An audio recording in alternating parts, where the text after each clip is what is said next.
네, 안녕하십니까. 오토다이리 오종훈입니다. 오늘 기아 자동차 니로 시승을 해보도록 하겠습니다. 기아 자동차의 친환경 전용 SUV죠.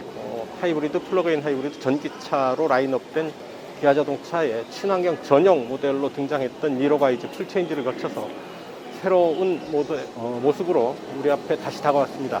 잠깐 니로 살펴보시고 시승 출발하겠습니다. 잠깐 살펴보시죠. 자, 디자인 보시죠. 정면 모습.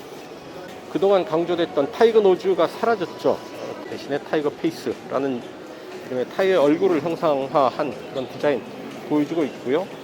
하트비트, 심장 박동수를 표현한 이 DRL 램프, 주간 주행 등 램프가 좀 더 두툼해졌죠. 기존의 기아 K5에서 보였던 심장 박동을 표현하는 이런 라인, 하트비트 라인이 좀 더 두툼해진 모습으로 등장하고 있습니다. 기아의 신형 엠블럼 들어와 있고요. 타이어는 EU 451 18 사이즈의 컨티넨탈 타이어 들어와 있습니다. 자, 가장 특징적인 부분이 또한 측면에서 봤을 때 이 C필러 부분인데요. C필러 부분에서는 이렇게 또 공기가 통과할 수 있는 에어홀을 만들어 놔서 공기 회전을 최소화시키고 있다고 합니다. 차의 공기저항 계수 0.285라고 얘기를 하네요. 트렁크 보시면 바닥이 평평하죠. 이렇게 시트를 제끼면 이렇게 풀플랫이 가능합니다. 간단하게 야외에서 취침하기에 딱 좋은 정도의 사이즈 아닌가 싶은데요. 트렁크 플로어 아래쪽으로는 이런 또 숨겨진 공간 준비되어 있고, 전동식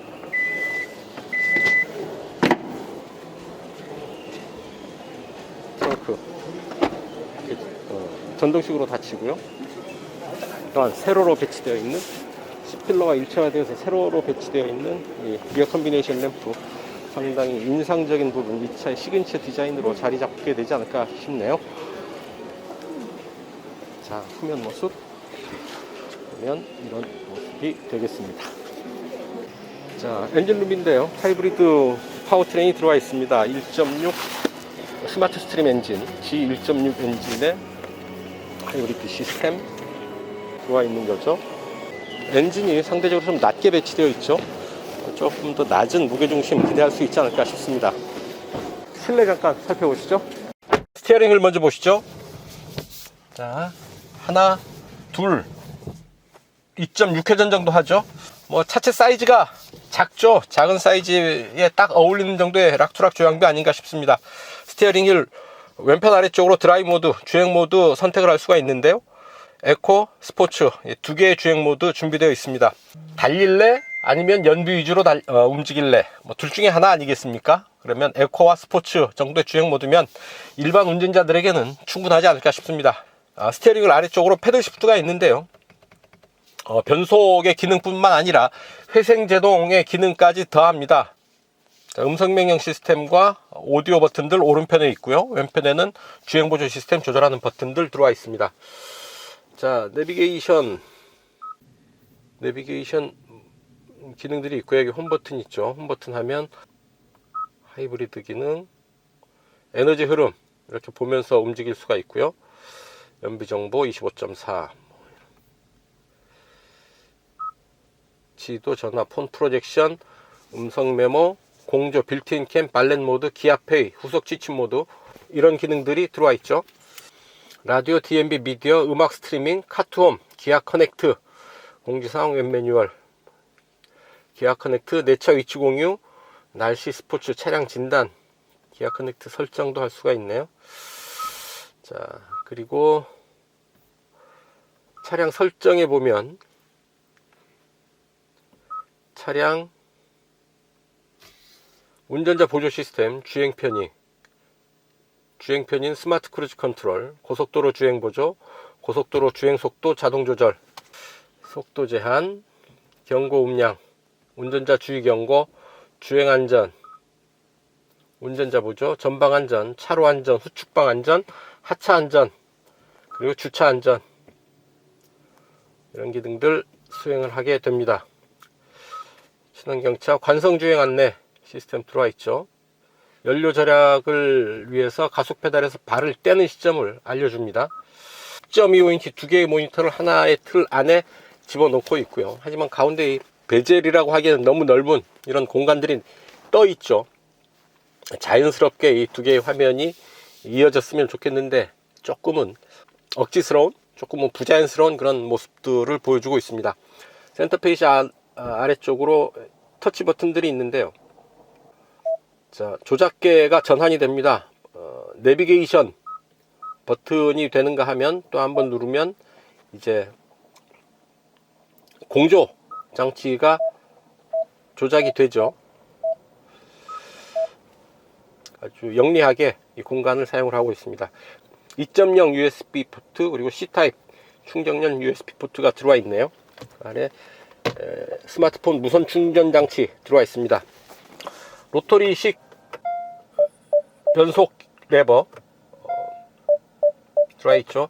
R&D 그리고 누르면 파킹입니다. 왼쪽에 세 단계로 조절할 수 있는 열선 그리고 냉풍 시트 조절 버튼, 스티어링 휠 열선, 오토 홀드 버튼들 들어와 있습니다.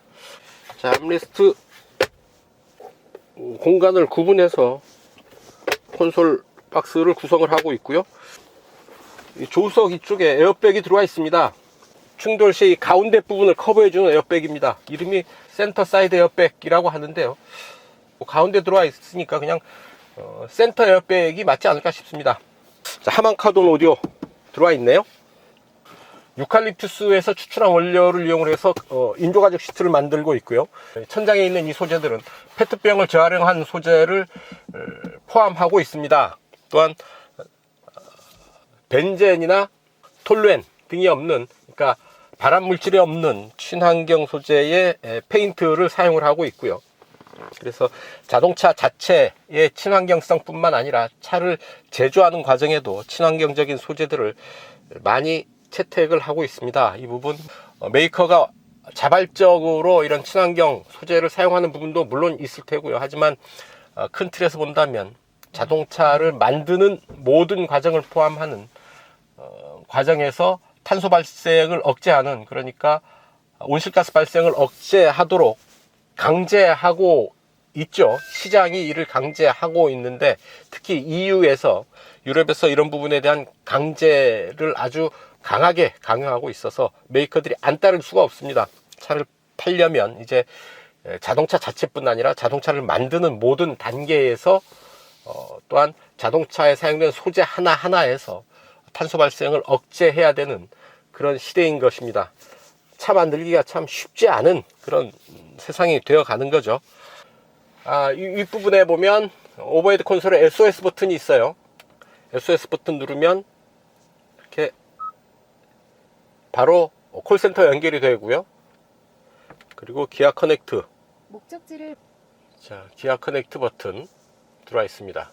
그리고 하이패스 카드 이렇게 장착하게 되어 있고요. 자, 운전석 이 정도 살펴보시고 이제 달려보셔야죠. 달리기 전에 뒷좌석 잠깐 보고 가겠습니다. 뒤로 갑니다. 네, 뒷좌석입니다. 머리 위로 주먹 2개가 들어가네요. 2개가 꽉 차게 들어갑니다. 이 정도면 충분한 여유 갖추고 있다라고 보이고요. 무릎 앞으로 주먹 2개 들어가죠.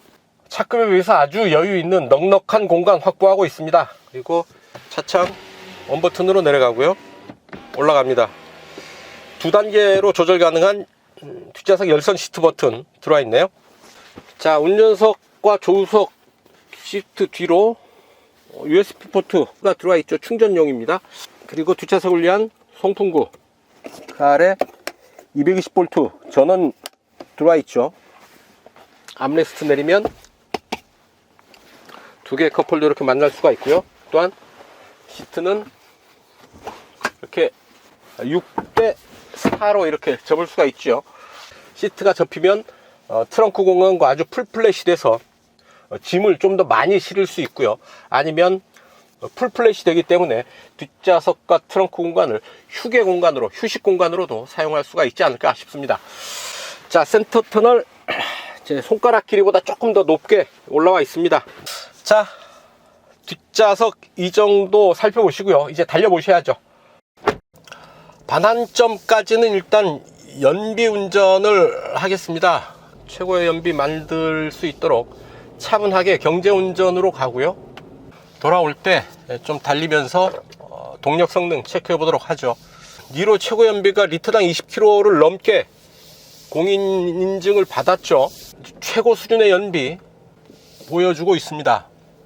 자, 니로 기아 자동차가 만든 친환경 SUV입니다. 친환경 전용 SUV인데요. 하이브리드, 플러그인 하이브리드, 전기 자동차로 라인업을 꾸린 친환경 자동차라는 데 의미가 크죠. 자, 두 개의 패들이 좌우로 들어와 있는데요.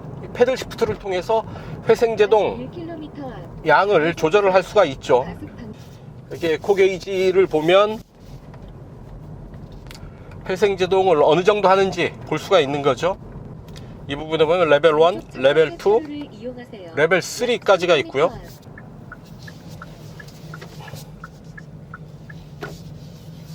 차가 크지 않아서 유턴하는 게 부담이 없죠. 좁은 공간에서도 충분하게 유턴을 하고 있습니다. 자, 목적지까지 57.4km 정도 남았군요. 보면 내 차 위치 공유 서비스가 제공이 됐네요. 이거를 하면 지인에게 내가 지금 어디 있고 언제쯤 도착할 예정인지를 알릴 수 있게 됩니다. 차체가 조금 커졌습니다. 길이를 약 65mm 확장했고요. 휠 베이스도 약 20mm 정도 더 키웠습니다. 그래서 소형 SUV라고는 믿기지 않을 정도의 크기를 갖췄고요. 사실 이제 뭐 차급을 가른다는 게 큰 의미는 없지 않을까 싶습니다. 나중에 다시 말씀을 드리겠지만 차체 사이즈, 엔진 출력, 그리고 심지어 가격까지 이제 차급을 뛰어넘는 그런 모습을 보여주고 있는 거죠. 자, 파워트레인은 1.6 가솔린 엔진 더하기 전기 모터로 파워트레인을 구성을 하고 있죠. 엔진 출력 105마력, 전기 모터 32kW, 그러니까 43마력 정도 되죠. 6단 DCT가 그 힘을 조율을 합니다. 듀얼 클러치 변속기를 적용을 하고 있는 거죠. 자, 일단 실내에 사용되어 있는 소재들이 친환경 소재들을 대거 사용을 하고 있습니다. 페트병을 재활용한, 그리고 이 가죽 시트처럼 보이는데 실제 가죽이 아니죠. 인조 가죽입니다. 바이오 인조 가죽인데요. 이 유칼립투스에서 추출한 소재를 함께 섞어서 만든 인조 가죽을 사용을 하고 있죠. 이 가죽 시트를 사용 안 하는 추세죠. 특히 친환경 자동차, 전기 자동차, 친환경 자동차에서는 가죽 시트를 좀 멀리 하는 경향이 있습니다. 왜 그런 거 하니? 이 가죽 시트를 얻기 위해서 소를 키워야 되겠죠. 이 가축을 키우는 과정에서 이산화탄소, 온실가스가 다량 발생하고 있기 때문에 그런 거죠. 탄소 중립이라는 목표도 있고요. 온실가스 배출을 조금이라도 더 줄인다는 차원에서 가죽 시트도 점차 멀어지는 그런 추세다라는 것 말씀을 드립니다. 쭉 가서 앞차 따라서 스톱을 하면은 엔진 스톱이 이제 일어나겠죠. 엔진 스톱이 일어나고 스티어링 휠 돌려도 엔진은 살아나지 않고요. 또한 드라이브 온리 모드 하면 운전석 쪽만 온도가 설정이 되죠. 조수석 완전히 꺼졌습니다. 조석은 송풍이 안 되고 운전석 쪽으로만 송풍이 된다 라는 얘기죠. 에너지를 조금이라도 더 아낄 수가 있게 송풍 장치도 조절이 가능한 겁니다. 네, 말씀하세요. 실내 온도 20도 20도로 설정할게요. 자, 이렇게 음성 명령으로 실내 온도, 뭐 시트 열선, 뒷좌석 차창 열기, 선루프 열기, 운전석 차창 열기, 조수석 차창 열기 다 가능합니다. 전화 걸기 뭐 물론 다 가능하고요. 이렇게 카카오 아이와 협업으로 작동하는 음성 기반 AI 기반의 음성 인식 서비스 아주 최고 수준으로 구현되어 있다 라는 말씀 드리고요. 이런 부분 아무래도 현대기아차 토종 브랜드 아니겠습니까? 한글, 그러니까 적어도 한국 시장에서는 최고 수준의 이런 음성명령 시스템 확보하고 있는 게 아닌가 싶습니다. 수입차들이 가장 애로사항을 겪는 게 이런 한국 시장에서의 엔터테인먼트 시스템, 특히 내비게이션 시스템, 음성명령 시스템, 이런 부분에서 좀 애로사항을 겪죠. 갈수록 더 중요해지는 부분이 또 그런 부분이기 때문에 말이죠. 현대기아차의 경쟁력이 상대적으로 더 빛나는 게 아닌가 싶습니다. 가다서다를 계속하면 연비에 좋을 리가 없죠. 그렇지만 하이브리드 자동차, 모터 구동이 가능한 하이브리드 자동차라고 한다면 이런 시내 구간에서 좀 더 연비를 좋게 끌어올릴 수가 있겠습니다. 모터 구동이 가능하기 때문인데요. 자, 밑에 그린존 나와 있죠. 이제 그린존 드라이브 기능이 최초로 적용되어 있죠. 그게 2세대로 진화 있습니다. 좀 더 적용 범위를 넓힌 건데요. 앞에 보면 학교가 있죠. 학교 부근, 밀집 주거지, 이런 부분에서 전기 모드를 활성화시키는 거죠. 전기 주행 범위를 좀 더 넓게 가져가서 배기가스 배출을 줄이는 겁니다. 여기에 대형 병원 부근이 또 추가가 됐고요. 그리고 어린이 보호구역, 그리고 집, 그러니까 즐겨찾기 되어 있는 지역 근처에서는 이 그린존 드라이브가 활성화되면서 전기 구동을 우선한다라는 얘기죠. 특히나 학교 근처에서 아이들 움직이고 이러는데, 아이들 막 등하교하고 다니는데 엔진 배기가스 내뿜고 다니면 사실 좀 미안한 마음이 드는 게 사실이죠. 운전자로서 아이들에게 좀 미안한 마음이 들고 그런 부분들이 있는데, 이런 그린존 드라이브가 활성화되면 그런 조금이라도 그런 미안한 마음을 덜 수 있지 않을까 하는 생각을 해봅니다. 갈수록 인포테인먼트 시스템이 중요해지지 않나 싶습니다. 사실 자동차 출력, 연비 이런 부분들 숫자로 보여줄 수 있는 부분들이 상당히 중요하고, 그런 부분들을 통해서 서로 차를 비교하게 되고 그렇죠. 하지만 적어도 성능은 이제 갈수록 그 중요성이 떨어지고 있지 않나 하는 생각을 하는데요. 왜 그런 거 아니? 600마력짜리 700마력짜리 차를 탄다고 해도 실제 도로에서 100% 그 차를, 그 성능을 다 즐기기가 쉽지 않습니다. 서킷에나 가서야, 서킷 정도에나 가야 그 성능 제대로 느낄 수 있고 그럴 텐데요. 그렇다고 한다면 차 안에서 좀 더 즐겁게 재미있게 지내는 것이 더 경쟁력이 있는 게 아닌가 하는 생각을 하게 되는 거죠. 빌트인 캠, AI 기반의 음성인식 시스템, 헤드업 디스플레이, 후석 승객 알림, 최종 목적지 안내, 그다음에 카페이, 카투홈, 무선 내비게이션, 무선 업데이트, 이런 부분들이 아주 많이 들어와 있어서 그냥 차에 타서 달리는 그런 즐거움 뿐만 아니라 여러가지 아기자기한 기능들 재미있게 즐기는 그런 맛도 있겠습니다. 드립다 달리는 자동차에서, 차 안에서 뭔가를 하고 즐기고 재미있게 재미있는 시간을 즐기는 게 더 중요해지지 않나 하는 생각을 하게 되는 거고요. 자, 헤드업 디스플레이가 아주 선명하게 넓게 표시되어 있어서 주행 중에 필요한 정보들을 그때그때 알려주네요. 내비게이션 안내까지 떠서 이 갈림길에서 당황하지 않아도 되겠습니다. 자, 실내 공기청정 모드가 있죠. 실내 공기질을 관리를 해줍니다. 미세먼지를 걸러주는 그런 기능이 있는 거죠. 자, 지금 60km 정도의 속도인데요. 실내 그렇게 조용한 것 같지는 않네요. 자잘한 소리들 좀 실내로 파고 들고 있습니다. 자, 지금 30km 넘게 달려왔는데 평균 연비 25.3km 보이고 있습니다. 대단한 연비죠. 현대 기아차의 하이브리드 자동차 기술이 상당한 수준에 올랐다라는 것을 알 수가 있는데요. 참 많이 컸다 싶습니다. 사실은 현대기아차 그룹의 최초의 하이브리드 자동차 다들 아시다시피 아반떼 LPI 엔진의 하이브리드를 적용을 했었습니다. 가솔린 엔진이 아니었단 얘기죠. 그때 왜 이제 LPG 엔진의 하이브리드를 적용했냐?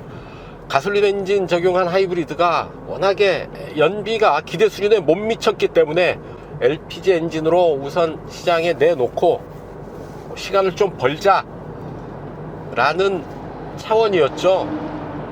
그렇게 고전을 면치 못했던 현대 기아차가 이제 이런 정도로 우수한 연비를 보이는, 우수한 성능을 보이는 하이브리드 자동차를 만들어내고 있다라는데 놀라지 않을 수 없습니다. 대단합니다. 네, 목적지에 도착했습니다. 네, 정지했고요. 연비, 최종 연비 25.4 기록을 했습니다.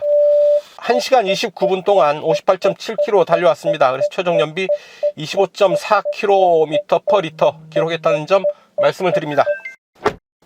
연비 테스트 마치고 이제 돌아가는 길에는 이 차의 퍼포먼스 어느 정도나 되는지 좀 느껴보도록 하죠.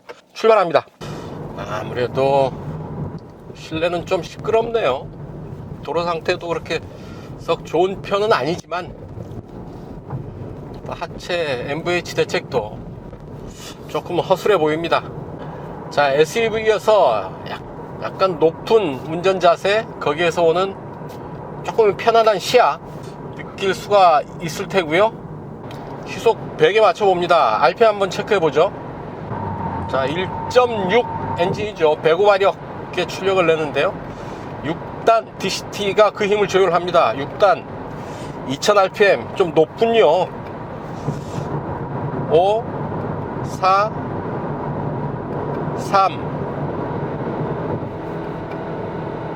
3단 4900 5000에 좀 못 미칩니다. 하이브리드 자동차지만 RPM을 좀 높게 쓰는 경향이 있네요. 자, 주행 모드 에코로 가게 되면 좀 더 차분하게 움직이겠죠. EV 모드로 지금 움직이는 거니까 엔진은 멈췄다고 봐야 될 테고요. 지금 전기 모터로 주행한다 표시가 되어 있죠. 스포츠 모드로 가면 하이브리드 주행을 하고 있는 겁니다.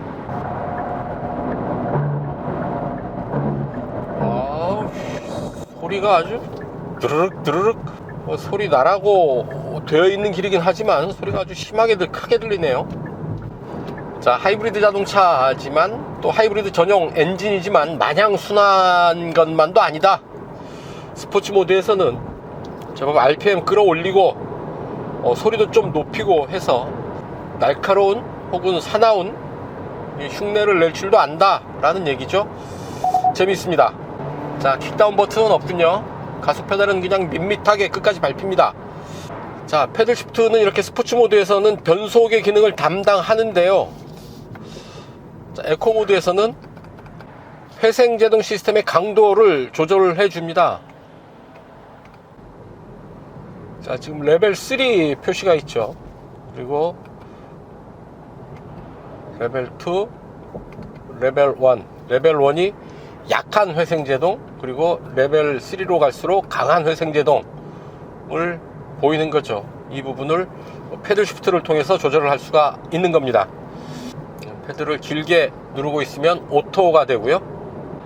이렇게 주행보조 시스템 작동을 시켜서 움직일 수가 있습니다.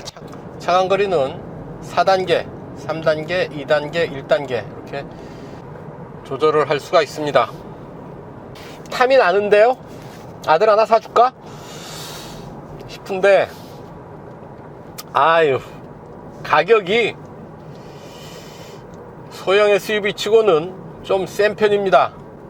그래서 아들아, 차 좋으니까 돈 벌어서 네가 사라 정도로 얘기할 수 있겠습니다. 제동의 느낌 그렇게 나쁘지 않고요. 90km 정도의 속도. 자, 이 차 약간 바람 소리가 좀 나고요. 자, 이 차 디자인적으로 C필러에 좀 힘을 잔뜩 주고 있죠. C필러 안쪽으로 에어 커튼 홀을 만들어 놓고 있는데요. 공기 흐름을 잡아주는 효과를 내죠. 공기 저항을 줄일 수 있을 테고요. 그래서 이 차의 공기 저항 계수 0.285라고 얘기를 하는데요. 뒷좌석에 앉았을 때 오히려 그 에어커튼 홀을 통과하는 바람이 또 불필요한 소리, 잡음을 발생시키지 않을까. 공기 저항은 줄여들지 모르나 에어커튼 홀을 통과하는 공기가 바람 소리를 일으키지 않을까 하는 생각도 걱정도 드는데요. 그 부분 나중에 뒷좌석에 앉을 기회가 있을 때 한번 확인을 좀 해볼 필요는 있겠습니다. 또한 전체적으로 차가 그렇게 조용한 편은 아닙니다. 공기의 저항, 바람 소리도 좀 들리는 듯 하고요. 노면에서 올라오는 잡음도 어느 정도는 들려옵니다. 자, 속도를 쭉 끌어올리고요. 달립니다. 역시 노면의 굴곡을 따라서 살짝살짝 흔들리는 차체 느낌 전해져 오고요. 자, 하이브리드 자동차 전용 배터리가 무게가 그렇게 무거운 편은 아닙니다. 그래서 무게중심에 큰 영향을 줄 정도는 아니어서 아무래도 차체가 높은 SUV의 특성을 정직하게 드러내는 그런 거동 보이고 있지 않나 싶고요. 만약 전기차라고 한다면 배터리 무게가 좀 더 무거워서 흔들림을 잡아주는 그런 효과가 있겠죠. 고속도로 주행 지원 시스템, 이 내비게이션 정보를 읽죠. 그래서 앞에 터널이 있다 싶으면 차창을 닫아주고요. 공기순환을 차단하고 이런 기능들을 스스로 알아서 조치를 취해줍니다. 운전자가 일일이 하나하나 조치를 취하지 않아도 차가 알아서 이제 지리정보, 내비게이션 지도 정보를 읽고 그에 맞춰서 적절한 조치들을 취해 주는 거죠. 생각보다 상당히 똑똑한 그런 기능들을 많이 장착하고 있어서요. 재미있게 이 차를 즐길 수가 있겠습니다.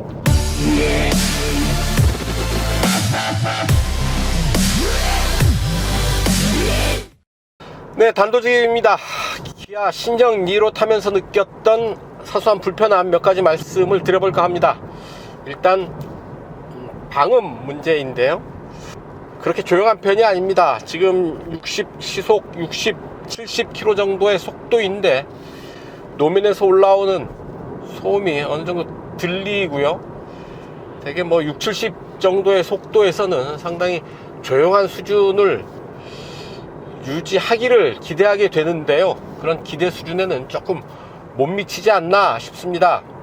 MVH 대책 좀 더 보강할 필요가 있어 보입니다. 또 인공지능 기반의 서버형 음성인식 시스템, 상당히 많은 기능을 다양하게 수행하는데요. 다만 음성으로 호출이 안 되죠.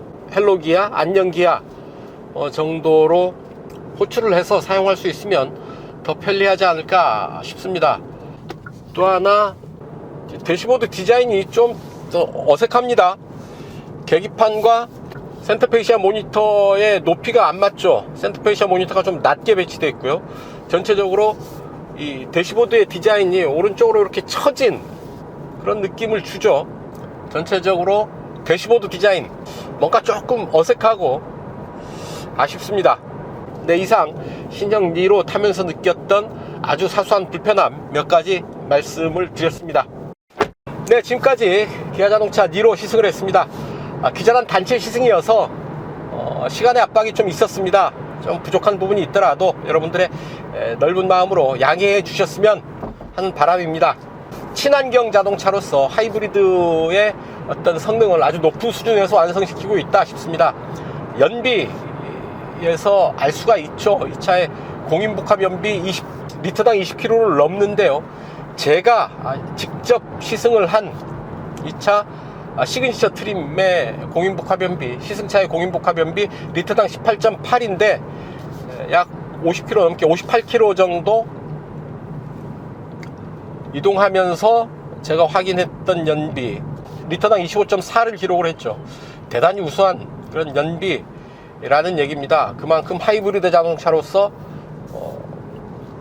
높은 수준의 완성도를 갖췄다라는 점, 그리고 역시 수입차 대비 기아차의 우수한 점, IT 기술을 접목한 아주 높은 수준의 인포테인먼트 시스템을 갖추고 있어서 특히 수입차 대비 아주 높은 상품성, 경쟁력을 갖추지 않았나 하는 생각을 해보게 됩니다.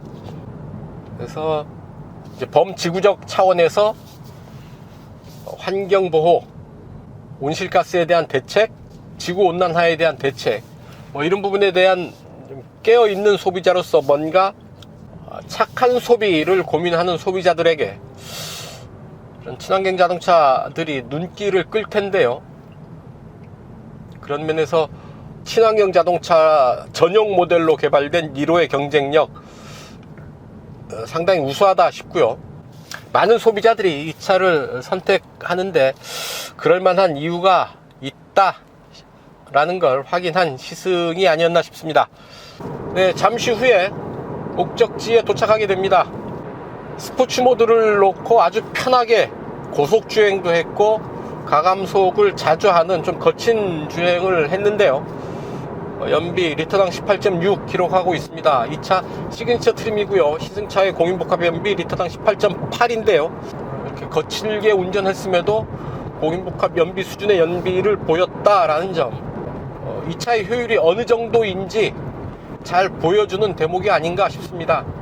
IT 기술, 우리 디지털 기술로 완성시켜 놓은 이런 인포테인먼트 시스템, 주행 보조 장비들, 안전 및 편의 장비들 아주 충분히 들어와 있어서 또 하나의 펀트 드라이브, 차에서 만나게 되는 또 하나의 즐거운 요소들로 가득 채워놓지 않았나 싶습니다.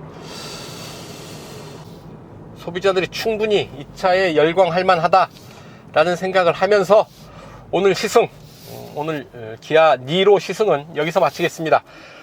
여러분들 좋아요, 구독하기 눌러주시면 저는 이만 물러가겠습니다. 지금까지 저는 오토다이어리 오종훈이었습니다. 시청해주셔서 감사합니다.